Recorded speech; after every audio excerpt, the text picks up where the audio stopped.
বিশ্বের অন্যান্য অংশের মতো দক্ষিণ এশিয়াতেও নারীদের রাজনৈতিক এজেন্ডা এবং অগ্রাধিকার নির্ধারণ করেছে অন্যরা, মানে পুরুষরা।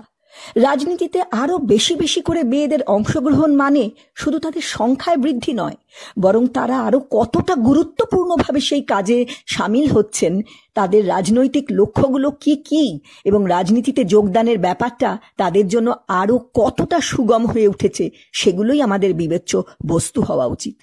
রাজনীতিতে তাদের লক্ষ্যগুলো কি হবে সেটা মহিলাদের দৃষ্টিভঙ্গি দিয়েই চিনতে হবে।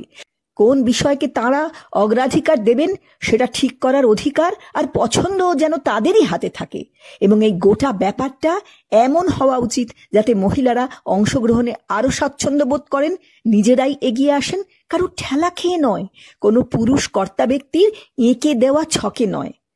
ভাবছেন এমন কথা উঠছে কোথা থেকে? অবশ্যই ইতিহাসের পাতা থেকে।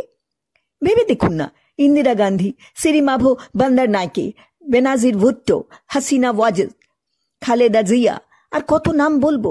এদের সকলেরই রাজনীতিতে আসবার পিছনে একটা বেশ শক্তপোক্ত পারিবারিক পটভূমিকা রয়েছে, যা এদেরকে পলিটিক্সে ঢুকতে সাহায্য করেছে। এই নেত্রীরা সকলেই এমন শ্রেণীতে পড়েন যাদের রাজনীতিতে আসার সঙ্গে কোনো না কোনো এক ক্ষমতাশালী পুরুষ আত্মীয়ের নাম জড়িত রয়েছে। এরম নয় যে কেরিয়ারের একেবারে প্রথম থেকেই শুধুমাত্র নিজেদের পছন্দ, গুণাবলী আর একান্তভাবে নিজের প্রচেষ্টাকে সম্বল করেই তাদের রাজনৈতিক কার্যকারিতার দৃঢ় সোপানটি গড়ে উঠেছিল।